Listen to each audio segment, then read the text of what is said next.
गुजरात और हिमाचल में नई सरकार के गठन की प्रक्रिया तेज। आगामी सोमवार को गुजरात में भाजपा की नई सरकार का होगा गठन। वहीं हिमाचल में कांग्रेस के नवनिर्वाचित विधायकों की आज शिमला में बैठक। सीएम पद की रेस में हैं कई दावेदार।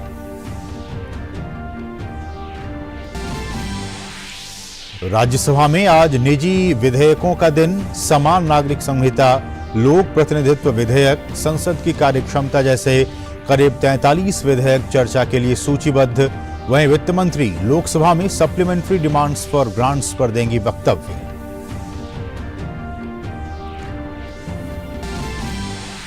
राष्ट्रपति द्रौपदी मुर्मू के देहरादून दौरे का आज दूसरा दिन। राष्ट्रपति आज मसूरी के लाल बहादुर शास्त्री राष्ट्रीय प्रशासनिक अकादमी में कॉमन फाउंडेशन कोर्स के समापन समारोह में हुई शामिल। पीएम मोदी अगले वर्ष देश में होने वाले G20 सम्मेलन के संबंध में आज राज्यपालों, मुख्यमंत्रियों और उपराज्यपालों के साथ वीडियो कॉन्फ्रेंस के जरिए करेंगे संवाद।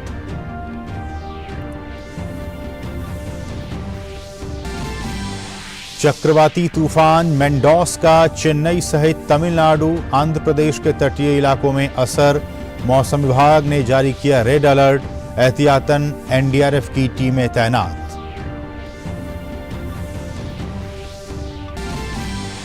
राजस्थान के जोधपुर में दर्दनाक हादसा। एक घर में शादी के दौरान आग लगने से 3 बच्चों और 2 महिलाओं की मौत, करीब 60 लोग घायल। गैस सिलेंडर फटने के कारण हुआ यह हादसा। रूस ने अमेरिकी बास्केटबॉल स्टार ब्रिटनी ग्राइनर को किया रिहा। बदले में रूस के हथियार व्यापारी विक्टर बाउट को अमेरिका ने किया रिहा। यूएई की मध्यस्थता से हुई ग्राइनर की रिहाई।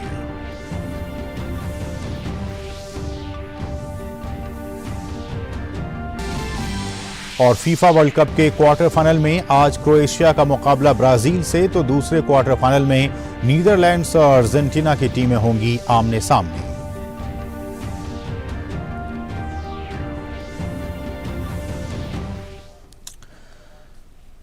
नमस्कार, डीडी न्यूज में आप सभी का बहुत बहुत स्वागत है। मैं हूं असीम मिश्रा। शुरुआत गुजरात से जुड़ी खबर के साथ।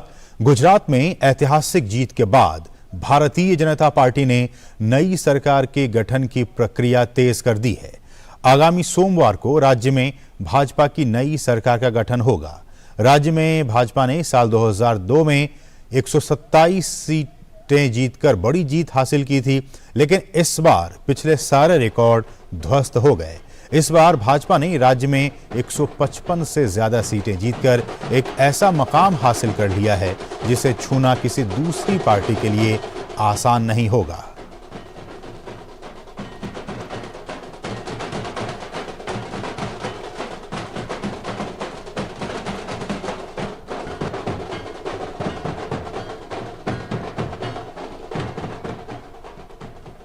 हिमाचल की बात की जाए तो हिमाचल में नई सरकार के गठन की प्रक्रिया भी वहां तेज हो गई है।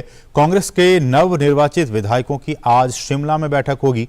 बैठक में कांग्रेस विधायक दल का नेता चुनने के लिए कांग्रेस अध्यक्ष को अधिकृत करने का प्रस्ताव पारित होने की संभावना है। बैठक की अध्यक्षता भूपेश बघेल और भूपेंद्र सिंह हुड्डा करेंगे। हिमाचल प्रदेश के कांग्रेस प्रभारी राजीव शुक्ला भी इस बैठक में हिस्सा लेंगे। कांग्रेस के सामने अब मुख्यमंत्री पद के अनेक दावेदारों में से एक को चुनने की चुनौती है।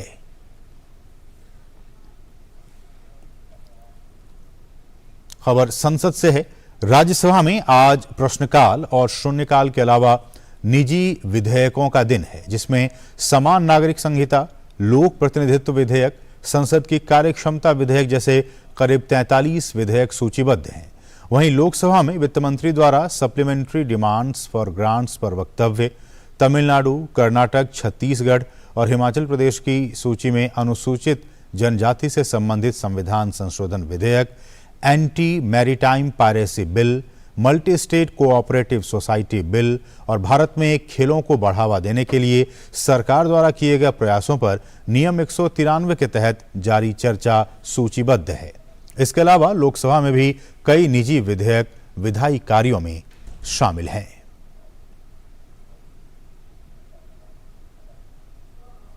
G20 समिट को लेकर प्रधानमंत्री नरेंद्र मोदी आज राज्यपालों, मुख्यमंत्रियों और उपराज्यपालों के साथ वीडियो कॉन्फ्रेंस के जरिए संवाद करेंगे। इससे पहले 5 दिसंबर को भी पीएम ने सभी बड़े राजनीतिक दलों के प्रमुख नेताओं के साथ बैठक की थी।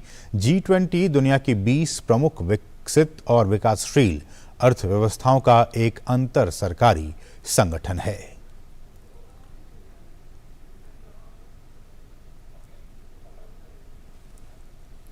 दिल्ली महिला आयोग में नियुक्तियों में अनियमितताओं के मामले में राउज एवेन्यू कोर्ट ने आयोग की अध्यक्षा स्वाति मालीवाल और 3 अन्य के खिलाफ आरोप तय किए हैं। कोर्ट ने स्वाति मालीवाल, प्रोमिला गुप्ता, सारिका चौधरी और फरहान मलिक के खिलाफ प्रिवेंशन ऑफ करप्शन एक्ट के सेक्शन 13(1)(d), 13(1)(2) और 13(2) और आपराधिक साजिश की धारा 120(b) के तहत आरोप तय किए हैं। इन पर आरोप है कि 6 अगस्त 2015 से 1 अगस्त 2016 के बीच इन्होंने आयोग में गैर कानूनी तरीके से अपने जानकार आम आदमी पार्टी के कार्यकर्ताओं की नियुक्ति की। कोर्ट ने कहा है कि इस मामले में आरोपियों के खिलाफ आरोप तय करने के लिए पर्याप्त सबूत मौजूद हैं। सिर्फ इसलिए कि आयोग सरकार को खाली पड़े पदों को भरने के लिए दबाव डाल रहा था और सरकार समय से नियुक्ति नहीं कर पाई, इसके चलते आयोग को यह अधिकार नहीं मिल जाता है कि वो मनमाने तरीके से लोगों की नियुक्ति करे।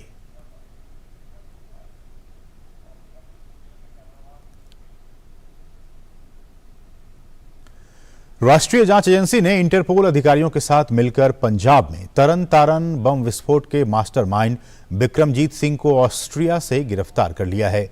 फरार विक्रमजीत ने अपने करीबी साथियों के साथ मिलकर पंजाब में हमले करने के लिए एक आतंकी गिरोह बनाया था। एनआईए ने उसे भारत वापस लाने के लिए एक टीम ऑस्ट्रिया भेजी थी। एनआईए ने एक बयान में कहा है कि मोहाली में एनआईए की विशेष अदालत द्वारा गैर जमानती वारंट जारी किए जाने के बाद विक्रमजीत सिंह को ऑस्ट्रिया के लिंज में उसके खिलाफ रेड कॉर्नर नोटिस के आधार पर गिरफ्तार किया गया।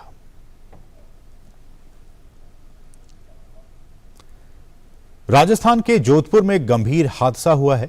यहां के भूंगरा गांव में एक घर में शादी के दौरान आग लग गई, जिसमें 4 लोगों की मौत हो गई और करीब 60 लोग घायल हो गए। घायलों में 42 लोग अस्पताल में भर्ती हैं। हादसे की जानकारी देते हुए जिला कलेक्टर ने बताया कि गैस सिलेंडर फटने के कारण यह हादसा हुआ, जिसमें 5 लोगों की मौत हो गई, जिसमें 3 बच्चे और 2 महिलाएं शामिल हैं।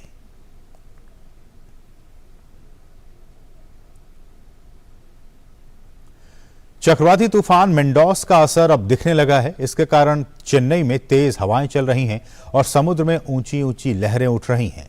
तमिलनाडु, आंध्र प्रदेश के तटीय इलाकों में भी तूफान का असर दिखाई देने लगा है। वहीं मौसम विभाग ने मेंडोस तूफान के कमजोर पड़ने का अनुमान जताया है। तूफान के मद्देनजर एनडीआरएफ और राज्य बल के कर्मियों की टीमों को तैनात किया गया है। इसके साथ ही तमिलनाडु में स्कूल और कॉलेजों में आज छुट्टी घोषित की गई है। तूफान की आशंका वाले जिलों में राहत शिविर खोले गए हैं, जिनमें निचले इलाकों से निकाले गए लोगों को रखा गया है। शिविर में रह रहे लोगों को भोजन, पेयजल और स्वास्थ्य सहित सभी बुनियादी सुविधाएं प्रदान की गई हैं। बारिश के प्रभाव की निगरानी के लिए 24 घंटे एक कंट्रोल रूम भी खोला गया है।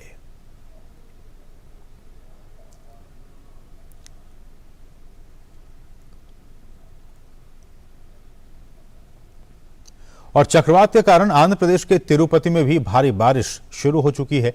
मौसम अचानक बदल गया और तेज हवाएं चलने लगी हैं, जिस कारण कुछ पेड़ भी गिर गए हैं।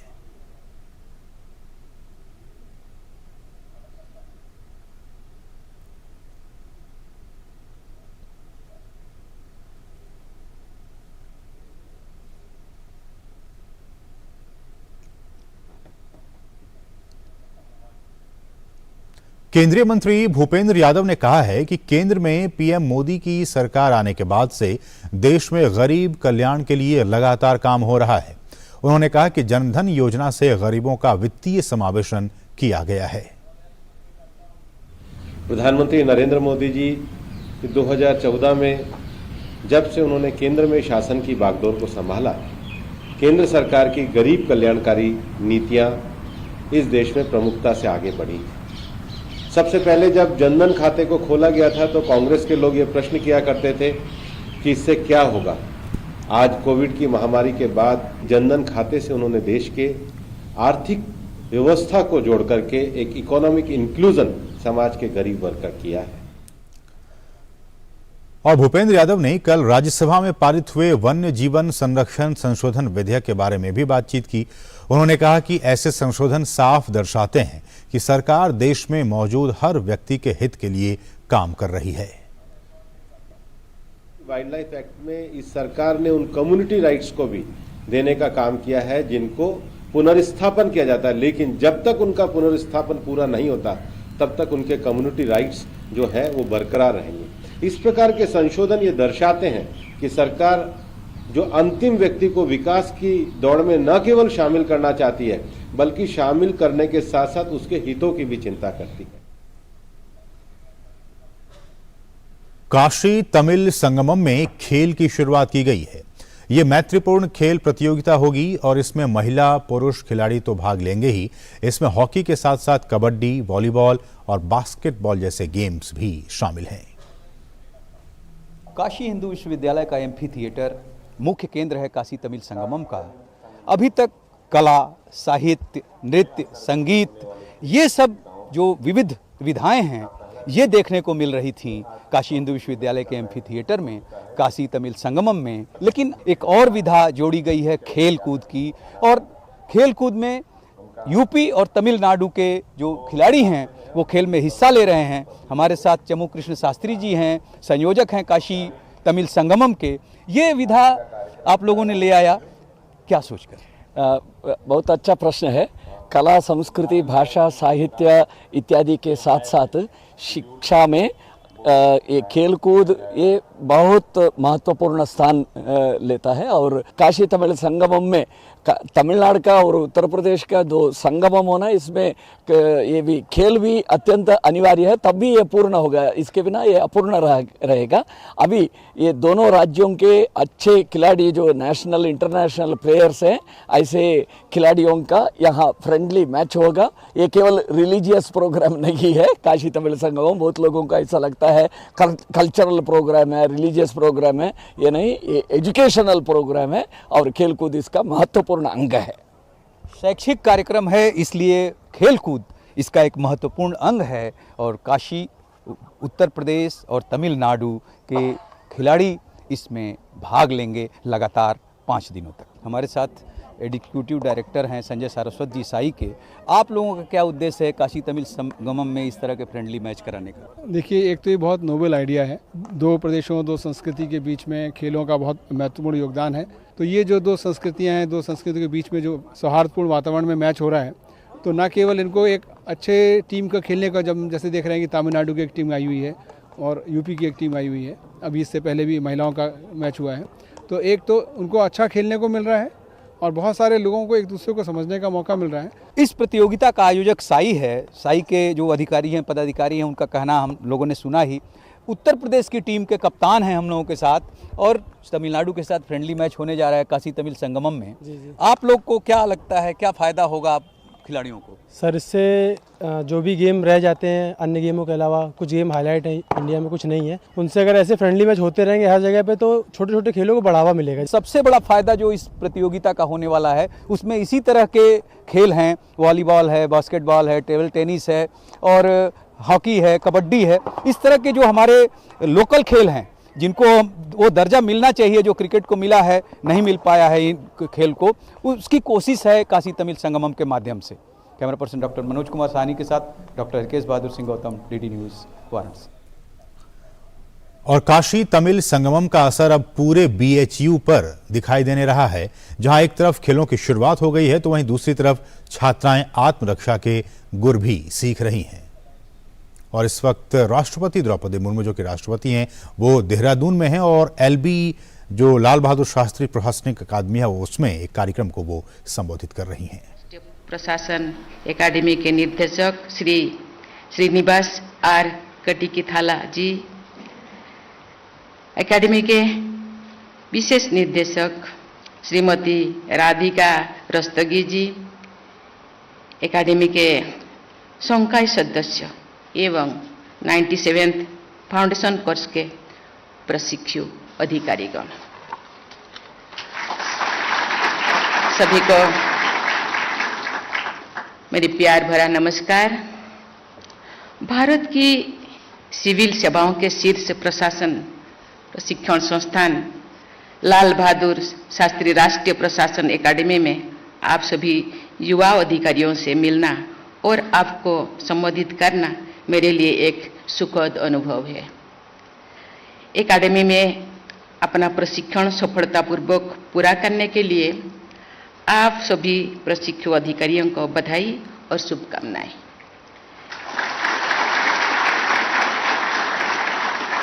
मैं यहाँ प्रशिक्षण के लिए रॉयल भूटान सिविल सर्विसेज के अधिकारियों को भी हार्दिक बधाई देती हूँ।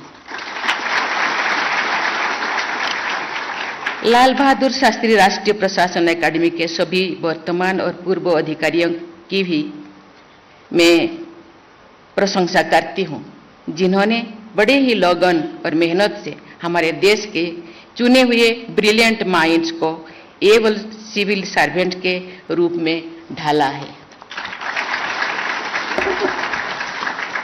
आज इस सभागार में आने से पहले मुझे यहाँ पर एक नया हॉस्टल ब्लॉक और मेस अरेना पोलो फील्ड और अन्य कई सुविधाओं का उद्घाटन करने का अवसर मिला। मुझे विश्वास है कि इन नई सुविधाओं से प्रशिक्षु अधिकारियों को और अधिक सहूलियत होगी। ये बहुत ही खुशी की बात है कि आज से पर्वतमाला Himalayan and north east outdoor learning arena का निर्माण कार्य शुरू हो रहा है, जो सिविल सर्वेंट्स और प्रशिक्षुओं के लिए हिमालय और भारत के पूर्वोत्तर क्षेत्र के बारे में एक ज्ञान कोश का काम करेगी। प्रिय प्रशिक्षु अधिकारीगण, आज जो मैं आपको संबोधित कर रही हूं, तो मेरे स्मृति में सरदार वल्लभ भाई पटेल के शब्द गूंज रहा है। अप्रैल 1947 में सरदार पटेल IAS के प्रशिक्षु बैच से मिल रहे थे। देश अभी आजाद नहीं हुआ है, लेकिन इस बैच का भारतीयकरण हो चुका था। उस वक्त उन्होंने कहा था, and I quote, we must expect and we have a right to expect the best out of every civil servant in whatever position of responsibility he or she may be, uncut. आज हम गर्व से कह सकते हैं कि civil services के लोग इन अपेक्षाओं पर खरे उतरे हैं।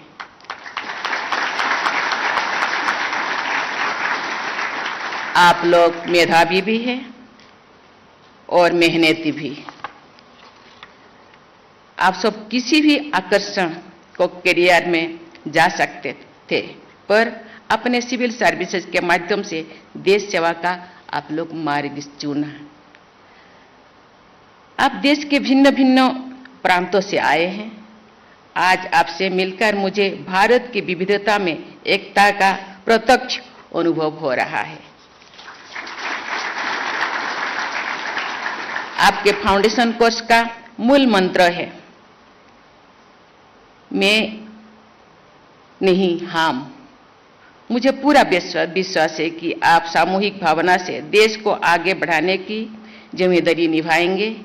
आप में से कई अधिकारी आने वाले 10-15 वर्ष तक देश के एक बड़े भाग का प्रशासन चलाएंगे, आम जनता से जुड़े रहेंगे। आपके सपनों का भारत कैसा हो, इसको आप मूर्त रूप दे सकते हैं। विभिन्न सर्विस के आप सभी 455 प्रशिक्षु अधिकारियों ने इस एकेडमी का मोटो दिखा ही होगा, शिलंग परम भूषणम, अर्थात character is the highest virtue. आपके प्रशिक्षण की पद्धति कर्मयोग के सिद्धांतों पर आधारित है, जिसमें कैरेक्टर की बड़ी महत्ता है। हमारे पूर्ववर्ती राष्ट्रपति प्रणब मुखर्जी ने प्रशिक्षु अधिकारियों को संबोधित करते हुए संविधान के प्रति सम्मान और निष्ठा का भाव रखने को कहा था। मैं भी इस बात को दोहराना चाहती हूँ। आपको समाज के वंचित वर्ग के लोगों के लिए संवेदनशील रखनी होगी। एनोनिमिटी, एबिलिटी और ऑस्टेरिटी ही एक सिविल सर्वेंट्स का आभूषण है। यही गुण आपको पूरी सेवा अवधि में आत्मबल देंगे। आप अपने प्रशिक्षण के दौरान जिन मूल्यों से अवगत हुए हैं, ये मूल्य सिर्फ सैद्धांतिक दायरे तक ही सीमित नहीं रहनी चाहिए। देश की जनता के लिए काम करते समय आपके सामने अनेक चुनौतियां और कठिनाई आपके सामने आएंगे। उन परिस्थितियों में आपको इन मूल्यों का अनुसरण करते हुए पूरे आत्मविश्वास के साथ काम करना होगा।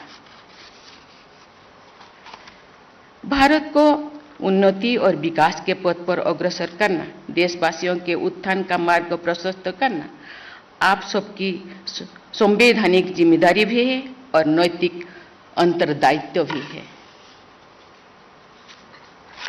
समाज के हित का कोई भी कार्य सभी कुशलतापूर्वक संपन्न हो सकता है जब सभी भागीदारों का साथ लेकर चला जाए।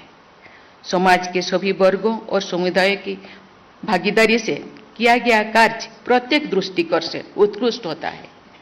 इसलिए मेरा ये मानना है कि जब आप समाज के उपेक्षित और वंचित वर्ग के लोगों के ध्यान में रखते हुए अपने निर्णय लेंगे तो आप अपने लक्ष्य को प्राप्त करने में अवश्य सफल होंगे। मुझे बताया गया है कि आप लोगों ने अपने प्रशिक्षण के दौरान, आप मुझे आते हुए बता रहे थे, आज की आजादी के अंत्योदय तक अभियान के तहत पूरे देश में 75 गांव में आप समय बिताए। साथ ही आपने उन गांव में अमृत सरोवर का भी निर्माण किया है। ये सभी गांव ऐसे स्वतंत्रता सेनानियों के गांव हैं जिन्होंने किसी नाम और ख्याति की इच्छा किए बिना देश की आजादी के लिए लड़ाई लड़ी थी।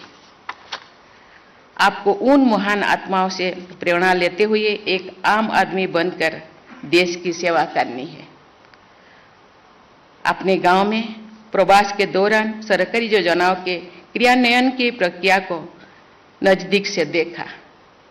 वहां के लोगों की बुनियादी जरूरतों, उनकी समस्याओं, उनकी आशाओं, आकांक्षाओं को जानने समझने का मौका भी आप सबको मिला। मुझे विश्वास है कि आप इस व्यापक अनुभव को केवल प्रशिक्षण तो की सीमित नहीं रखेंगे, बल्कि सरकारी योजनाओं का लक्ष्य प्रत्येक जरूरतमंद व्यक्ति तक पहुंचे, ये सुनिश्चित करने का दायित्व आप सदैव निभाएंगे। आज जनता जागरूक है और गुड गवर्नेंस समय की मांग है। गुड गवर्नेंस का अभाव हमारी अनेक सामाजिक और आर्थिक समस्याओं की जड़ है। लोगों की समस्याओं को समझने के लिए आम लोगों से जुड़ना जरूरी है। लोगों से जुड़ने से के लिए आपको विनम्र बनना होगा। सभी आप अनेक उनके साथ संवाद स्थापित कर सकेंगे, उनकी जरूरतों को समझ सकेंगे और उनकी भलाई के लिए काम कर सकेंगे। मुझे ये देखकर हर्षित हो रही है कि प्रशिक्षु अधिकारियों की इस बैच में 133 बेटियां हैं।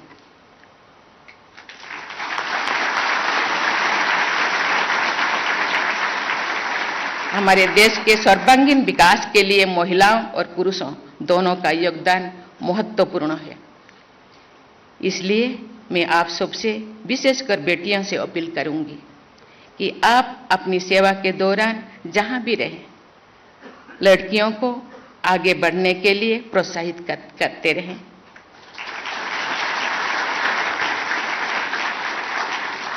जो हमारी बेटियां विभिन्न क्षेत्रों में आगे आएंगे तो हमारा देश और समाज सशक्त बनेगा। प्रिय प्रशिक्षु अधिकारीगण, मैं आज आपसे वर्तमान समय के एक ज्वलंत मुद्दे पर बात करना चाहूंगी। आप सब जानते हैं कि पूरी दुनिया ग्लोबल वार्मिंग और क्लाइमेट चेंज की समस्याओं से जूझ रही है। इस समस्या के समाधान के लिए तत्काल प्रभावी कदम उठाने की जरूरत है। आप सब से मेरी अपील है कि भारत सरकार पर्यावरण सुरक्षा से जुड़ी जो भी कदम उठा रही है उसके पूरी तरह से लागू करें, जिससे हमारे आने वाले कल सुरक्षित हो सके। मुझे विश्वास है कि जहां प्रशिक्षण के दौरान आप लोगों ने एकेडमिक गीत की भावनाओं को पूरी तरह से आत्मसात कर लिया होगा और ये गीत आपके लिए निरंतर प्रेरणा का शर्त बना रहेगा। मेरा मानना है कि आप रहो धर्म में धीर, रहो कर्म में वीर, रखो उन्नत सिर, डरो ना की भावना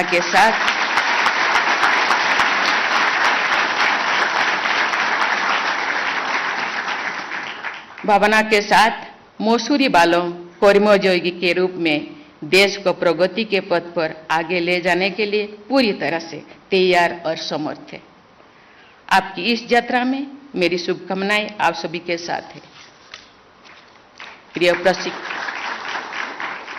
प्रशिक्षु अधिकारीगण, आप आजादी के अमृत काल में सिविल सर्विसेज में प्रवेश कर रहे हैं। अगले 25 वर्षों में आप लोग देश के सर्वांगीण विकास के लिए नीति निर्माण और उसे लागू करने के महत्वपूर्ण भूमिका निभाएंगे। आज मैंने इस एकेडमी में वॉकवे ऑफ सर्विस का उद्घाटन किया, जहां प्रत्येक वर्ष प्रशिक्षु अधिकारियों द्वारा निर्धारित किए गए उनके राष्ट्र निर्माण के लक्ष्यों को टाइम कैप्सूल में रखा जाएगा। मुझे बताया गया है कि इन टाइम कैप्सूल्स को वर्ष 2047 में उन अधिकारियों द्वारा स्वयं खोला जाएगा जिन्होंने अपने राष्ट्र निर्माण लक्ष्यों को कैप्सूल में रखा है। मुझे विश्वास है कि आप लोगों ने इस टाइम कैप्सूल में हमारे देश को इसके आज़ादी के शताब्दी वर्षों तक आधुनिक, आत्मनिर्भर और सशक्त राष्ट्र बनाने का लक्ष्य रखा ही होगा। मेरा विश्वास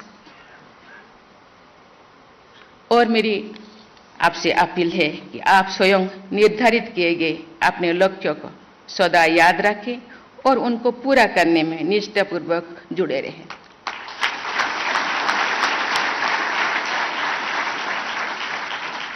ताकि जब आप वर्ष 247 में टाइम कैप्सूल को खोले, 2047 में टाइम कैप्सूल खोले, तो आपको अपने लक्ष्यों को पूरा करने का गर्व हो और संतुष्टि। आज मुझे पता नहीं मेरे आने से आप कितने खुश हो, लेकिन मैं ज़्यादा खुश हूँ।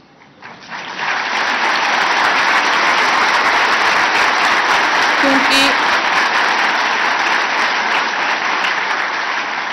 मैं यहाँ आने से ज़्यादा प्रभावित हूँ, ज़्यादा संतुष्ट हूँ, ज़्यादा खुश हूँ। मसूरी के नाम हम सुने थे, कभी आए नहीं थे, क्योंकि यहाँ देश के बनाने वाला इंजीनियरिंग को यहाँ प्रशिक्षण दिया जाता है। मैं इंजीनियर आपको इसीलिए कहती हूँ, आप चीफ इंजीनियर भी है, एग्जीक्यूटिव इंजीनियर भी है, क्योंकि आप देश को बनाते हैं, सशक्त करते हैं।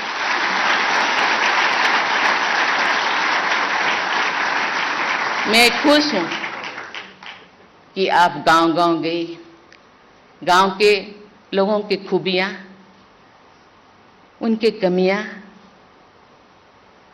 क्या है, और उनके अंदर जो भावना है उनके साथ आप बातचीत किए, आप महसूस किए गांव के परिवेश, गांव के पर्यावरण, गांव के लोग कितने मासूम, देश के प्रति, समाज के प्रति कितने समर्पित आपने अनुभव किए। मुझे लगता है ये जो अनुभूति आगे जाकर आप जो देश के कोई चीफ सेक्रेटरी बनेंगे, कोई क्या ऑफिसर बनेंगे। देश को आगे लेने के लिए बहुत सारे स्कीमें बनाएंगे, बहुत सारे प्रोजेक्ट्स बनाएंगे, मुझे लगता है वो काम में आएगा। आज मैं खुश हूं कि केवल आपको एक किताब के अंदर सीमित नहीं किया गया। मैं डायरेक्टर महोदय को धन्यवाद देना चाहती हूं कि भारत के धरोहर केवल मानव विकास में नहीं है, मानव विकास से जुड़ी बहुत सारी चीजें हैं। पहाड़, पर्वत, पेड़े, पौधे, पशु पक्षी, खेल कूद, नाच, संगीत, कितने चीजें हैं। संस्कृति, परंपरा, ये सब चीजें हम देश को बनाएंगे तो ये सब चीजों के प्रति हम ध्यान नहीं देंगे तो देश का ये विकास अधूरा रह जाएगा।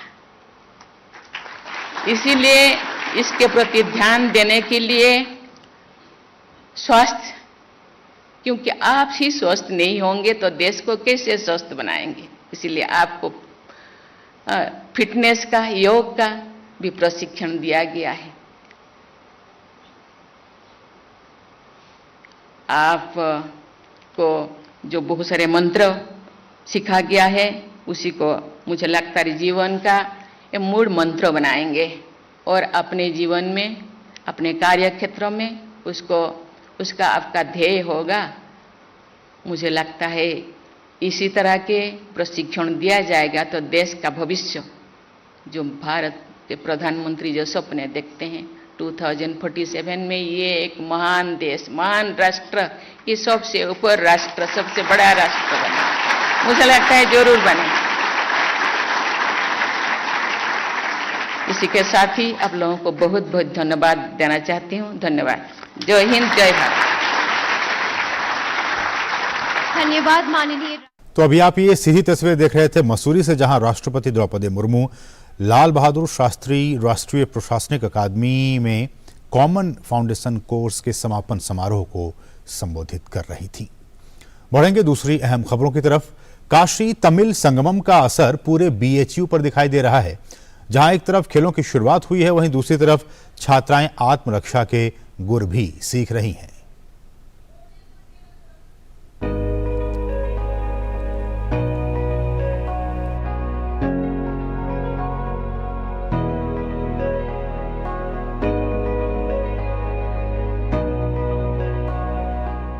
काशी हिंदू विश्वविद्यालय मेजबान है काशी तमिल संगमम का। एक कार्यक्रम और शुरू हुआ है, वह है खेल का। यहाँ महिला महाविद्यालय की छात्राएं अपने सुरक्षा के लिए, अपने सेल्फ डिफेंस के लिए वो सीख रही हैं जिससे अपनी सुरक्षा कर सकें। और इसके लिए जो नेतृत्व दे रही हैं यहाँ प्रोफेसर ललिता वत्ता जी हैं। ललिता जी, ये क्या सोच के इस समय, चूँकि काशी तमिल संगमम चल रहा है, विश्वविद्यालय इतनी बड़ी भूमिका में है, तो ये सेल्फ डिफेंस जो छात्राओं को आप सिखा रही हैं, ये क्या सोच के सिखा रही हैं? सर, जिस प्रकार आप देख रहे हैं, काशी इस समय उत्सव के रंग में रंगा हुआ है। काशी तमिल संगमम में जितने मेहमान आ रहे हैं, ये हमारी बच्चियों को प्रोत्साहित करते हैं कि उन्हें भी निकलना है, घरों से बाहर जाना है और नई नई जगहों पे जाके नए नए एक्सपीरियंसेस लेने हैं। लेकिन ये वर्कशॉप करवाने का हमारा पर्पज़ यही है कि बच्चियाँ सेल्फ सुरक्षा के बारे में सीखें, ताकि कभी ये बाहर जाएँ तो सुरक्षित महसूस करने के लिए इनके पास अपनी क्षमता हो और स्किल्स हों। ये कितनी अच्छी सोच है। काशी हिंदू विश्वविद्यालय अपनी सोच के लिए ही जाना जाता है और ये वो बच्चियां हैं जो अपने सेल्फ डिफेंस के लिए, आत्म सुरक्षा के लिए जो है ये कोशिश कर रही हैं, सीखने का प्रयास कर रही हैं। ये अभी ये आपको जो सीख रहे हो, इससे क्या फ़ायदा मिलेगा? ये सेल्फ डिफेंस का कोर्स करने से मुझे अपने कॉन्फिडेंस में बूस्टअप मिलेगा और मैं अपनी रक्षा खुद कर सकूँगी। ये भूमि बता रही हैं कि किस तरह से ये सीखकर अपनी रक्षा कर सकेंगी। फिजिकल फिटनेस बनी रहती है, इससे हमारी रोज़ शाम को 2 घंटे की क्लास होती है, तो उससे फिजिकल फिटनेस बनी रहती है और हमारा अच्छा खासा टाइम भी अच्छी चीज़ में इन्वेस्ट हो जाता है। ये देखिए, फिजिकल फिटनेस भी बनी रहेगी, आत्मरक्षार्थ ये कुछ सीख पाएंगी और जो उत्सव का माहौल चल रहा है, इनके इस तरह से इकट्ठा होने से एक अपने आप में उत्सव जैसा माहौल हो गया है। कैमरा पर्सन मनोज कुमार साहनी के साथ डॉक्टर हरकेश बहादुर सिंह गौतम, महिला महाविद्यालय, काशी हिंदू विश्वविद्यालय, वाराणसी।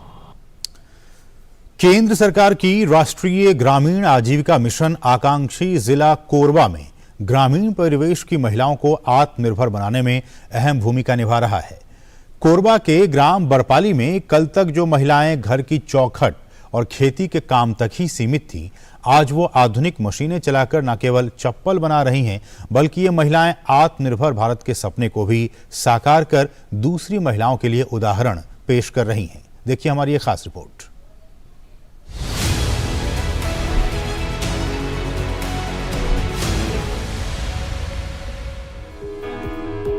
महिलाएं आज पुरुषों से कंधा मिलाकर चल रही हैं।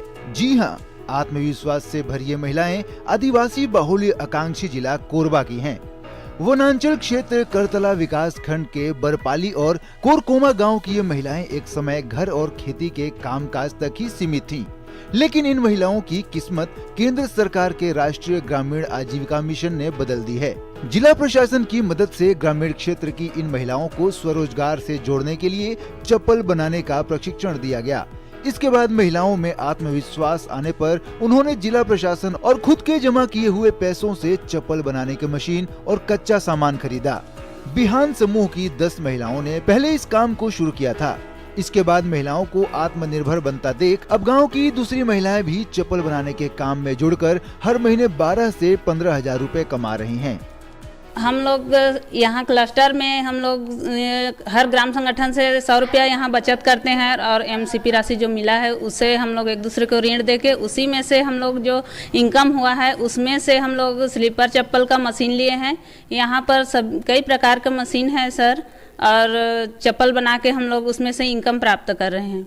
हमारे बरपाली क्लस्टर में चप्पल बनाने का कार्य किया जा रहा है, जिसमें 10 महिलाएं काम कर रही हैं। प्रत्येक महिलाएं 100 चप्पल बना लेती हैं और इससे हमारे महिलाओं को रोज़गार मिला है और हम एक दिन में 400 से 500 तक का आय कर लेते हैं। आकांक्षी जिला कोरबा में स्वराज से जोड़ने की दिशा में जिला प्रशासन की भी अहम भूमिका रही है। कोरबा कलेक्टर संजीव झा ने बताया कि केंद्र सरकार की राष्ट्रीय ग्रामीण आजीविका मिशन के माध्यम से करतला ब्लॉक के बरपाली और कोरकोमा में महिलाओं की हवाई चप्पल बनाने का प्रशिक्षण दिया गया था। बरपाली में महिलाओं के सफल कार्य संचालन के बाद कोरकोमा में जिला खनिज न्यास मद से महिला समूहों को चप्पल बनाने की मशीन दी गई है, जिससे दोनों स्थान पर 30 से अधिक महिलाएं आज चप्पल बनाकर सीधे स्वरोजगार से जुड़कर दूसरी महिलाओं को भी प्रेरित कर रही हैं। कल इनको प्रशिक्षण दिया गया, फिर उसके बाद उनको जो आवश्यक मशीनरी है उसमें भी डीएमएफ से भी सहायता प्रदान की गई है। तो ट्रेनिंग के बाद उनको मशीनरी दिया गया और उसके बाद उनके जो उत्पाद हो रहे हैं, जो स्लीपर बना रहे हैं, उस स्लीपर को हम लोग सीमार्ट के माध्यम से भी उसको सेल कर रहे हैं और डिस्प्ले भी हो रहा है और इसके मार्केट में बहुत अच्छी डिमांड है। वर्तमान वो काम कर रहे हैं, उनको अच्छा प्रॉफिट भी हो रहा है। इसको देख करके बाकी महिला समूहों में भी एक प्रेरणा है और इसको हम लोग और अभी एक्सपेंशन करने के लिए रिपा के तहत भी हम लोगों ने अभी जो यूनिट्स सेट करेंगे उसमें हम लोग इसका भी एक यूनिट लगा रहे हैं।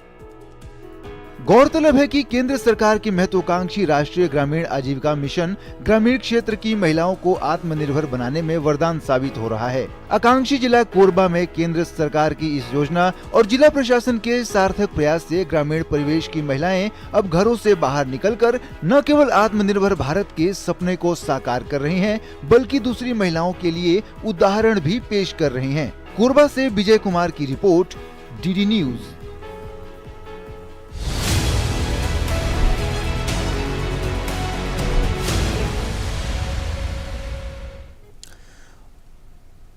और मध्य प्रदेश के आकांक्षी और आदिवासी बहुल जिले बड़वानी में अधिकतर किसान लघु और सीमांत कृषक हैं।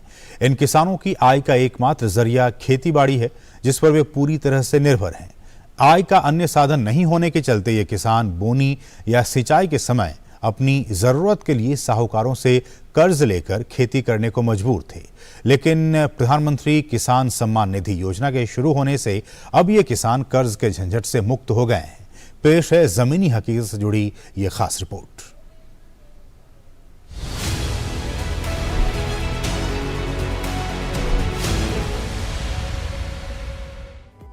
प्रधानमंत्री किसान सम्मान निधि योजना लघु और सीमांत किसानों के लिए किसी वरदान से कम नहीं है। मध्य प्रदेश के आकांक्षी जिले बड़वानी में किसान प्रधानमंत्री किसान सम्मान निधि योजना की किस्त मिलने से धीरे धीरे अपनी छोटी मोटी जरूरतों को पूरा करने में सक्षम हो रहे हैं। साल में 3 बार 2-2 हजार रुपए की राशि सीधे इनके खाते में पहुंचती है, जिससे वो खेती बाड़ी के लिए खाद, बीज और उपकरण खरीदने या परिवार के भरण पोषण के बीच समन्वय बिठाने में सफल हो रहे हैं।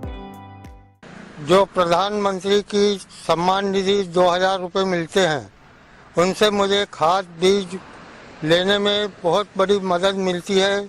इसके लिए मैं प्रधानमंत्री का धन्यवाद अदा करना चाहता हूँ। मेरे को किसान सम्मान निधि हर साल मिलती है और 6000 रुपये मिलते हैं। मेरे को इससे बहुत सहायता मिलती है। ये 6000 रुपये मेरे को खाद बीज और ये ट्रैक्टर का जो मैं काम करवाता हूँ, इसका मुझे कुछ आर्थिक सहयोग हो जाता है। और जो पैसे मिलते हैं 6000 रुपये, इससे मेरे हले बकरे खाद बीज में मेरे को आर्थिक सहायता अच्छी मिलती है। जिला कलेक्टर शिवराज सिंह के मुताबिक बड़वानी जिले में अब तक 1,25,712 किसान प्रधानमंत्री किसान सम्मान निधि का लाभ ले रहे हैं, जिससे वे जरूरत के समय अपनी जरूरतों को पूरा कर पाते हैं। 1,25,000 से अधिक किसानों को प्रधानमंत्री किसान सम्मान निधि का फायदा मिल रहा है और हमारे जिले में विशेष करके इसमें 20,000 से लोग ऐसे ज्यादा हैं जिनको फॉरेस्ट राइट एक्ट के पट्टे मिले हुए हैं, उनको भी इनका लाभ मिल रहा है। इससे सभी किसान बड़े फायदे में हैं। उनको प्रधानमंत्री किसान सम्मान निधि की दो किस्तें, तीन किस्तें 2-2 हज़ार रुपए की साल में मिलती हैं और उनको ऐसे टाइम पर मिलती है जब उनको खाद बीज की आवश्यकता होती है या अन्य जो सामग्री जो कृषि में लगती है उसकी आवश्यकता होती है, तो उससे उनको किसी से पैसा उधार नहीं लेना पड़ता। आदिवासी बहुल इस बड़वानी जिले में हजारों परिवार हैं जिनके लिए ये योजना उनके आत्मनिर्भर बनने के लिए महत्वपूर्ण कदम है। Bureau report, DD news.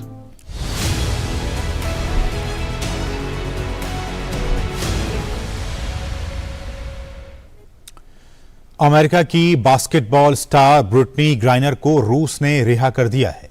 इसके बदले में रूस के हथियार व्यापारी विक्टर बाउट को अमेरिका ने रिहा किया है।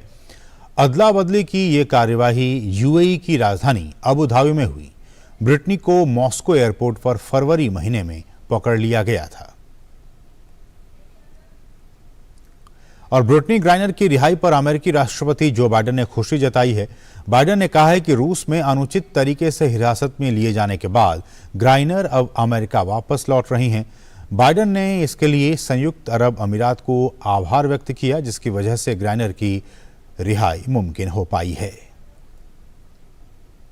यूक्रेनी सेना ने गुरुवार को माइकोलाइव क्षेत्र में रूसी सैनिकों के पूर्व ठिकानों से गोला बारूद और खदानों को हटा दिया। इसके साथ ही इस्तेमाल किए जा सकने वाले गोला बारूद को यूक्रेनी सशस्त्र बलों को सौंप दिया गया। रूसी सैनिकों द्वारा छोड़े गए ये खदान और गोला बारूद मनुष्यों के साथ साथ इसके आसपास घूमने वाले मवेशियों के लिए भी खतरनाक है, इसलिए इन्हें हटाया जा रहा है।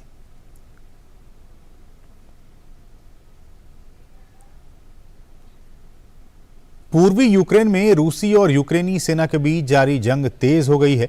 यूक्रेन पर रूसी गोलाबारी थमने का नाम नहीं ले रही है। रूस द्वारा डोनेट्स्क क्षेत्र के कुराखोव में हुए हमलों में करीब 10 लोगों की मौत हो गई और कई लोग घायल हो गए। पुलिस द्वारा जारी किए गए एक वीडियो में कुराखोव क्षेत्र में रूसी हमलों से हुई तबाही और शवों को देखा जा सकता है। यूक्रेन के राष्ट्रपति वोलोदिमीर ज़ेलेंस्की ने इन हमलों को सुनियोजित कहा है। उन्होंने कहा कि रूसी हमलों ने क्षेत्र के कई हिस्सों को नष्ट कर दिया, जिसमें बम स्टेशन, इमारतें और केंद्रीय बाजार शामिल हैं।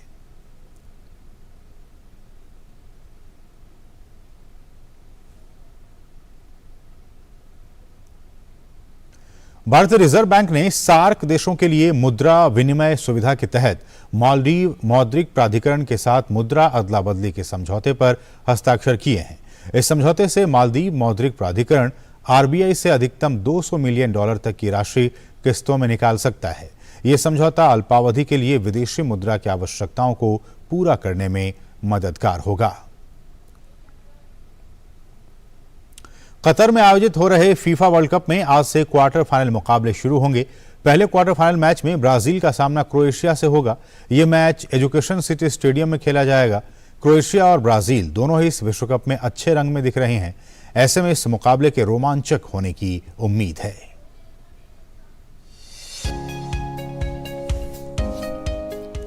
छठी बार विश्व कप का खिताब जीतना है ब्राजील का ख्वाब, लेकिन इस सपने को हकीकत में पूरा करने के लिए अब लड़ाई अहम मोड़ पर आ पहुंची है, जहां क्वार्टर फाइनल में 5 बार की चैंपियन के सामने 2018 की उपविजेता क्रोएशिया की टीम है।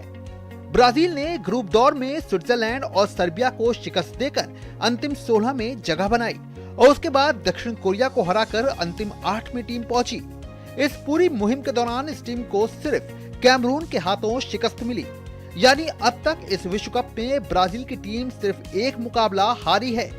टीम ने दक्षिण कोरिया के खिलाफ जिस उच्च दर्जे का खेल दिखाया, उसने इस टीम के स्टार खिलाड़ियों के दमदार खेल को सामने रखा, जिसमें Richarlison, Neymar junior, Vinicius junior अहम खिलाड़ी रहे।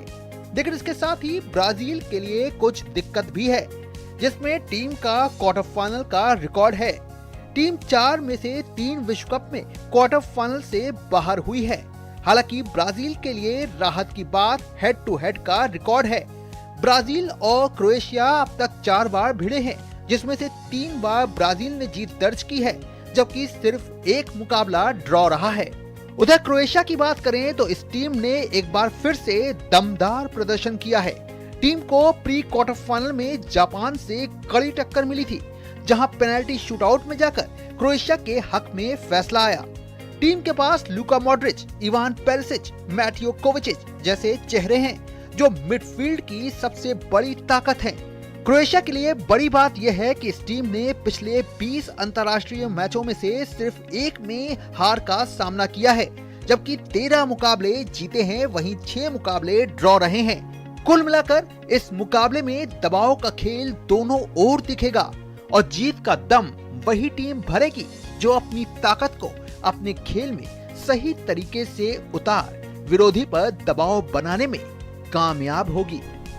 Sports desk, DD news.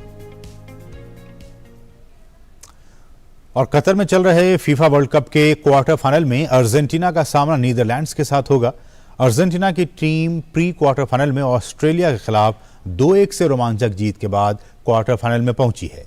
वहीं नीदरलैंड्स ने भी प्री क्वार्टर फाइनल में अमेरिका पर 3-1 की बड़ी जीत हासिल कर क्वार्टर फाइनल में अपनी जगह बनाई है।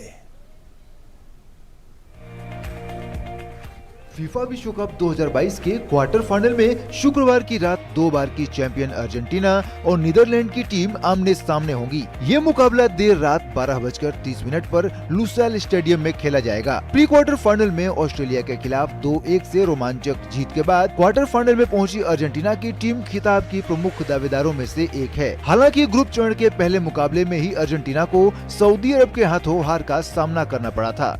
इसके बाद दुनिया के बेहतरीन स्ट्राइकर लियोनेल मेसी की टीम ने लगातार 3 मुकाबले अपने नाम करके क्वार्टर फाइनल का टिकट कटाया। अर्जेंटीना ने ग्रुप स्टेज के दूसरे मुकाबले में मैक्सिको को 2-0 से हराया, जबकि तीसरे मैच में पोलैंड के खिलाफ 2-0 की आसान जीत हासिल की। नीदरलैंड्स के खिलाफ इस मुकाबले में सबकी नजर अर्जेंटीना के कप्तान लियोनेल मेसी पर भी होंगी। टूर्नामेंट में खेले गए पिछले मुकाबलों में कुल 7 में से 3 गोल मेसी के शॉट से निकले हैं। वहीं दूसरी तरफ बात अगर नीदरलैंड्स की करें तो ये टीम लंबे समय से अजेय चल रही है। टीम प्री क्वार्टर फाइनल मुकाबले में अमेरिका पर 3-1 की बड़ी जीत हासिल करके क्वार्टर फाइनल में पहुंची है। ग्रुप स्टेज में भी नीदरलैंड की टीम का प्रदर्शन कमाल का रहा है। नीदरलैंड्स ने 2 मुकाबलों में जीत हासिल की है, जबकि 1 मैच ड्रॉ रहा है। इसके बाद इक्वाडोर के खिलाफ खेला गया दूसरा मुकाबला ड्रॉ रहा था। तीसरे मैच में डच टीम ने कतर को 2-0 से मात देकर अंतिम 16 में जगह बनाई। नीदरलैंड्स की टीम की खासियत उसका डिफेंस है। डच टीम छोटे छोटे पास की मदद से किसी भी टीम को पटखनी देने का मादा रखती है। अब दोनों टीमों की कोशिश क्वार्टर फाइनल में शानदार प्रदर्शन करते हुए प्रतियोगिता के अंतिम 4 में जगह बनाने की होगी। Sports desk, DD news. Fit India mobile app को महज 1 साल के भीतर 50 लाख से भी अधिक लोगों ने डाउनलोड किया है। फिट इंडिया ऐप को खेल मंत्री अनुराग सिंह ठाकुर द्वारा आजादी का अमृत महोत्सव को चिन्हित करते हुए 29 अगस्त 2021 को लॉन्च किया गया था। इस ऐप का प्रयोग शारीरिक फिटनेस का आकलन करने, फिटनेस को लेकर जागरूकता फैलाने, स्लीप ट्रैकर, पानी और कैलोरी के सेवन पर नजर रखने के साथ साथ फिट इंडिया क्विज जैसी विभिन्न प्रतियोगिताओं में भाग लेने के लिए बड़े पैमाने पर किया गया है। दैनिक जीवन में खेलकूद के साथ फिटनेस जैसी गतिविधियों को प्रोत्साहित करने के उद्देश्य से शुरू की गई फिट इंडिया मुहिम से आम जन जीवन लगातार जुड़ रहा है। फिट इंडिया को जन जन तक पहुंचाने के लिए लॉन्च किए गए फिट इंडिया मोबाइल एप्लीकेशन को भी अपार सफलता मिल रही है। फिट इंडिया ऐप को महज 1 साल के भीतर 50 लाख से भी अधिक लोगों द्वारा डाउनलोड किया गया है। फिट इंडिया मोबाइल ऐप खेल मंत्री अनुराग सिंह ठाकुर द्वारा आजादी का अमृत महोत्सव को चिन्हित करते हुए 19 अगस्त 2021 को लॉन्च किया गया था। पिछले 1 साल में फिट इंडिया मोबाइल ऐप का प्रयोग स्कूल जाने वाले बच्चों की शारीरिक फिटनेस का आकलन करने, फिटनेस को लेकर जागरूकता फैलाने, स्लीप ट्रैकर, पानी और कैलोरी के सेवन पर नजर रखने के साथ साथ फिट इंडिया क्विज जैसी विभिन्न प्रतियोगिताओं में भाग लेने के लिए बड़े पैमाने पर किया गया है। एंड्रॉइड और iOS प्लेटफॉर्म पर हिंदी और अंग्रेजी भाषाओं में उपलब्ध फिट इंडिया ऐप को WHO के द्वारा भी मान्यता दी गई है। ये मोबाइल ऐप उपयोगकर्ता के फिटनेस के स्तर का परीक्षण करता है। साथ ही परीक्षण परिणामों के आधार पर यह ऐप उपयोगकर्ता को फिटनेस स्तर को बेहतर बनाने के लिए भी सुझाव प्रदान करता है। वर्तमान में देश भर के 250 से अधिक fitness influencer fit India ambassador के रूप में इस ऐप से जुड़े हैं। फिट इंडिया मूवमेंट की शुरुआत 29 अगस्त 2019 को प्रधानमंत्री नरेंद्र मोदी द्वारा भारत को एक फिट और स्वस्थ राष्ट्र बनाने की दृष्टि से की गई थी। पिछले 2 वर्षों में फिट इंडिया मूवमेंट अपने विभिन्न फिटनेस अभियानों जैसे fit India school week, fit India freedom run, fit India cyclothon, fit India quiz और अन्य कार्यक्रमों के माध्यम से देश भर में लाखों लोगों तक पहुंचा है। Sports desk, DD news. तीर्थ नगरी गढ़मुक्तेश्वर में प्राचीन काल से बनाए जा रहे मूढ़ा और चटाई लघु उद्योग काफी मशहूर हैं। प्रदेश सरकार गढ़मुक्तेश्वर में बनाए जा रहे मूढ़ा उद्योग को बढ़ावा देने के लिए वोकल फॉर लोकल की तर्ज पर अभियान चला रही है। गंगा किनारे होने वाली सरकंडा, सेटा और सुतली को इकट्ठा करके ये मूढ़े बनाए जाते हैं। यहाँ बनने वाले मूढ़ों ने केवल पूरे भारत में बेचे जाते हैं, बल्कि इनका व्यापार विदेशों में भी होता है। आइए देखते हैं ये खास रिपोर्ट। उम्मीदों का शहर उत्तर प्रदेश, जहां की संस्कृति और कला की पूरी दुनिया में धूम है। राज्य में कई जनपद मौजूद हैं, जिनमें से एक है हापुड़, जहां बसा है गढ़मुक्तेश्वर। गढ़मुक्तेश्वर का भी पौराणिक इतिहास है। गंगा किनारे बसा ये कस्बा देश में अपनी विरासत के लिए मशहूर है और यहाँ का एक अनोखा इतिहास भी है। गढ़मुक्तेश्वर के आसपास के इलाके में एक ऐसा व्यापार होता है जिसकी झलक शहर में प्रवेश करते ही देखने को मिल जाती है। सड़क किनारे मौजूद ये मूढ़े आपका ध्यान अपनी ओर खींचते हैं। बेहद खूबसूरत दिखने वाले ये मूढ़े वोकल फॉर लोकल की तर्ज पर यहाँ बनाए जाते हैं। यहाँ बना मूढ़ा भारत में ही नहीं बल्कि विदेश में रहने वाले घरों की बैठकों और बड़ी बड़ी कोठियों की शान बना हुआ है। यहाँ के मूढ़ा कारीगर दिन रात मेहनत करके गंगा किनारे खादर क्षेत्र से सरकंडा, सेटा और सुतली को इकट्ठा करके अपने अपने घरों में नया डिजाइन देकर इन्हें तैयार करते हैं। ये कारीगर इसी से अपने घर का खर्च उठाते हैं और बहुत दिलचस्पी से ये काम भी करते हैं। सब मिलकर स्टॉम्प भी करते हैं, 10 बना लेते हैं, पूरे परिवार को लेते हैं। ये सब विदेश जाते हैं। हाँ, इससे घर चलता है हमारा, इससे सब खर्चे पानी से होते हैं। गढ़ का बना मूढ़ा दिल्ली के प्रगति मैदान में लगने वाले ट्रेड फेयर में दर्शकों को काफी पसंद आता है। वहां मूढ़े की एक प्रदर्शनी भी लगाई जाती है और वहां से लिए गए ऑर्डर के आधार पर देश में नहीं बल्कि दुनिया के कई शहरों में सप्लाई किए जाते हैं। राज्य सरकार और प्रशासन द्वारा इस मूढ़ा उद्योग को बढ़ावा देने के लिए कई योजनाएं भी चलाई जा रही हैं। देश के कई राज्यों में बनी चौपाल, पंचायत घरों और न्याय पंचायतों में लोग उन पर बैठकर खुद को गौरवान्वित महसूस करते हैं। मूढ़ा जो है ये मानिए कि टोटल नेचुरल चीज़ों से बनता है। जैसे जंगल से कैन आ जाता है, नदी के खोले में होता है, नदी के किनारों पर हो जाता है, और गंगा के जो रेतियाँ होती हैं, बड़े बड़े खोले होते हैं, उनमें ये होता है पेड़ इसका, वहाँ से लोग काट के लाते हैं। इसका व्यापार है। हमारे आसपास में बहुत सारे गाँव हैं जो इसको काट के लाते हैं और उसे साफ़ करके हमारे यहाँ मार्केट में लाते हैं। संडे में मार्केट लगती है उसकी, उससे हम लोग खरीदते हैं और फिर इसे बनाते हैं। टायर इनके नीचे मोहरी में लगता है ताकि ये लंबे समय तक मोहरियाँ इसकी चलती रहें नीचे। यहाँ की नान खटाई भी काफी स्वादिष्ट होती है, जो यहाँ आने वाले पर्यटकों का ध्यान भी अपनी ओर खींचती है। इसके स्वाद की दीवानगी उत्तर प्रदेश में नहीं है बल्कि पूरे भारत में बनाकर सप्लाई की जाती है।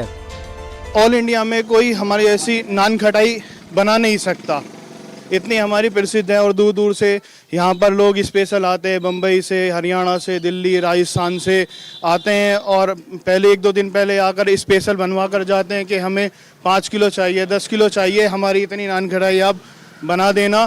फिर हम उनको तैयार करके देते हैं। और हमारे यहाँ पर यहाँ रामलीला के टाइम पर दशहरा होता है। दशहरे पे हमारे जो शहर है गढ़मुक्तेश्वर, यहाँ पर जो दशहरा पूजा जाता है वो सिर्फ नान खटाई से ही पूजा जाता है, जो पुराने टाइम से पूजा जा रहा है। अगर आप भी हापुड़ शहर जाएं तो गढ़मुक्तेश्वर के इन कारीगरों की शानदार कारीगरी का दीदार करें और इनकी कला को बढ़ावा देने के लिए इनसे कुछ ना कुछ जरूर खरीदें। उत्तर प्रदेश में बसा एक ऐसा कस्बा जिसे गढ़मुक्तेश्वर कहा जाता है, जिसके किनारे गंगा बहती है और यहाँ का एक प्रमुख उद्योग है मूड़ा व्यापार। आप देख सकते हैं यहाँ पर तरह तरह के मूड़े हैं जिन्हें बनाया जाता है और इस मूड़े की खासियत यह है कि सब वेस्ट टू वेल्थ है, यानी गंगा किनारे लगी ये कैंस जो हैं इनसे इनको यहाँ पर तैयार किया जाता है। जो पुराने टायर्स हैं उनको यहाँ इस्तेमाल करके इनको और ज़्यादा लंबी उम्र देने की कोशिश की जाती है और जिस तरह से इनको यहाँ पर सजाया जाता है इसमें अपनी पूरी की पूरी हस्तशिल्प का दिखाई जाती है यहाँ के कारीगरों द्वारा। ये एक यहाँ का प्रमुख व्यापार है और ना केवल ये इस पूरे राज्य को इसलिए मशहूर करता है बल्कि हिंदुस्तान के कोने कोने तक इसका यहाँ से प्रोडक्शन किया जाता है, इसको यहाँ से एक्सपोर्ट किया जाता है और विदेशों में भी इसकी खासी डिमांड है। लेकिन यहाँ के जो निवासी हैं ये मानते हैं कि इसको और अभी ऊपर ले जाने की ज़रूरत है ताकि ये व्यापार जो है यहाँ के जो कारीगर हैं वो भी मुख्य धारा में शामिल हो सकें और ये रोजगार एक नई उड़ान भर सके। कैमरामैन शुभम के साथ मैं मुकेश शुक्ला, DD न्यूज़, हापुड़। तो इसके साथ ही इस बुलेटिन में बस इतना ही। हमें दीजिए अनुमति। नमस्कार।